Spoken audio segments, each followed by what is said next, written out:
तो आज मैं आ गया था रविवारी में दोस्तों, तो देखते हैं आज यहाँ पे किस तरह का मार्केट है। और दोस्तों मैं आते के साथ यहाँ पे देखता हूँ कि बहुत ज़्यादा ही मार्केट फुल भरा हुआ है। अलग अलग नस्ल के कबूतर आए हुए हैं। ये मुखी का जोड़ा सिर्फ मुझे 1500 में दे रहा था दोस्तों ये। और आगे भी बहुत सारी चीज़ें आई हुई है, मैं आपको सब एक एक करके बताऊँगा दोस्तों। भीड़ देखे आप खाली, ये मुर्गा देखे कितना सॉलिड। ये सब बहुत सस्ता मिलता है दोस्तों। रविवारी में आप भी आया करें, बहुत ही सस्ता रेट पे आपको मिल जाते हैं जानवर।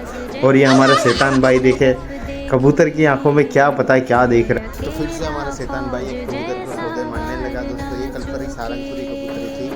और ये मुर्गे देखे आप खाली, मुर्गों की साइज़ देखे दोस्तों। फाइनली हमने सारंगपुरी कलपरी कबूतरी ले ली है। और लास्ट